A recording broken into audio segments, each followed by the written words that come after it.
హైదరాబాద్లో అక్రమ నిర్మాణాల కూల్చివేతల కోసం తెలంగాణ ముఖ్యమంత్రి రేవంత్ రెడ్డి ప్రవేశపెట్టిన హైడ్రాకి మద్దతు పెరుగుతోంది.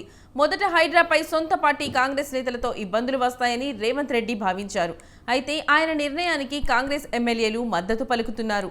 అంతేకాక హైడ్రా లాంటి వ్యవస్థను తెలంగాణ మొత్తానికి విస్తరించాలని విజ్ఞప్తి చేస్తున్నారు.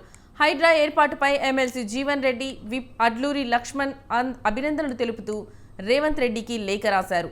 హైడ్రా తరహా వ్యవస్థను రాజన్న సిరిసిల్ల జిల్లాలోనూ తీసుకురావాలని ప్రభుత్వ విప్ ఆది శ్రీనివాస్ కోరారు.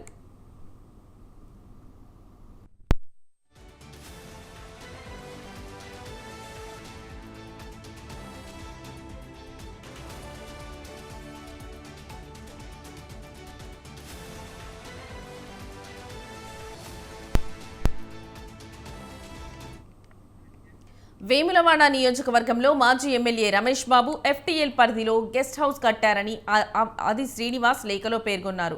హైడ్రాను తమ నియోజకవర్గంలో కూడా విస్తరించాలని సీఎం రేవంత్ రెడ్డికి షాద్ నగర్ ఎమ్మెల్యే వీర్లపల్లి శంకర్ విజ్ఞప్తి చేశారు. నకిరేకల్ నియోజకవర్గంలో కూడా ఆక్రమణకు గురైన భూములను కాపాడాలని వేముల వీరేశం కోరుతున్నారు.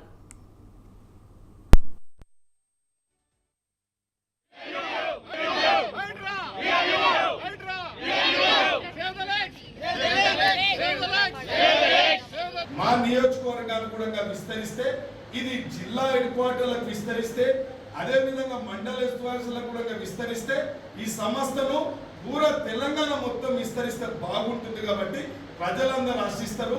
ప్రభుత్వ ఆస్తులు కాపాడినట్టు రేపు మన భావితరాలకు బాగుంటుంది. ఈ నైతిక సంపదను అంతా కూడా ధ్వంసం చేస్తే బాగలేదు. కాబట్టి తప్పకుండా ఈ కుంటలను చెరువులను కాపాడాలి.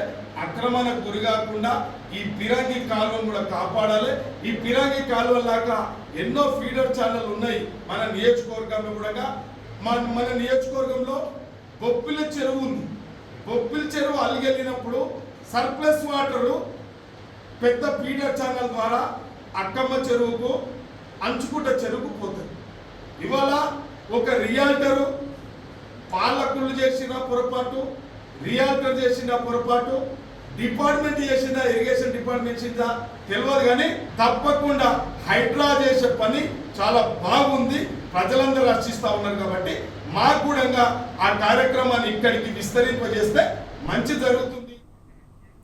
చెరువుల పరిరక్షణకు హైడ్రా ఏర్పాటు నిర్ణయాన్ని స్వాగతిస్తున్నారని తెలిపారు బీఆర్ఎస్ ఎమ్మెల్యే మాధవరం కృష్ణారావు.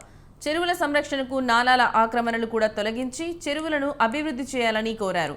కుక్కట్పల్లిలోని ఓ చెరువులో ఉన్న శ్మశాన వాటికకు 40 సంవత్సరాలుగా ఉన్న ఆలయానికి నోటీసులు ఇవ్వటం శోచనీయమన్నారు. చెరువుల ఆక్రమణలను తెలియక ఇళ్లను కొనుగోలు చేసిన వారికి ప్రభుత్వం ఏ పరిష్కారం చూపిస్తుందని మాధవరం కృష్ణారావు ప్రశ్నించారు.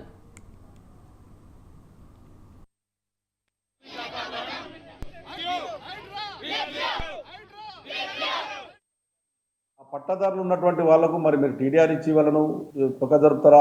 మరి వాళ్ళకు కూడా ఏదైనా ఒకటి ఒక ఆలోచనతో చెప్పాల్సిన అవసరం ఉంది. కమిషనర్ గారు కానీ ముఖ్యమంత్రి గారు కానీ లోబడున్న పట్టదారుల పరిస్థితి ఏంటి అంటే, పట్టదారులు ఉన్నటువంటి వాళ్ళు గతంలో హైదరాబాద్ నగరం పెద్దగా అయింది కాబట్టి పట్టదారులు ఇప్పుడు ఎవరు కూడా వ్యవసాయం చేసుకున్న ఆలోచన లేదు. కాబట్టి పట్టదారులు పోయి కోర్టుకు వెళ్ళినప్పుడు వాళ్ళ కోర్టు కూడా స్టే ఇచ్చినటువంటి సందర్భాలు కూడా చూసాం. కాబట్టి వాళ్ళకు టీడీఆర్ ఏమని చెప్పి నేను విజ్ఞప్తి చేసి టీడీఆర్ ఇచ్చి ఆ ఉన్నటువంటి ల్యాండ్ను మీరు టేకప్ చేసుకుంటే బాగుంటుందని చెప్పి నేను మీ ద్వారా నేను కొడుతా ఉన్నాను. మరి గతంలో నిరుపేదలు కట్టుకున్నటువంటి వాళ్ళు కూడా ఉన్నారు.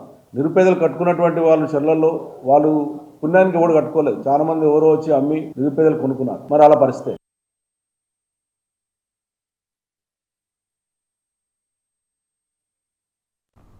అలాగే ఎమ్మెల్యేలు బీర్ల ఐలయ్య, కవ్వంపల్లి సత్యనారాయణ, కాళే యాదయ్యతో పాటు పలువురు హైడ్రాను మరింత విస్తరించాలని కోరారు.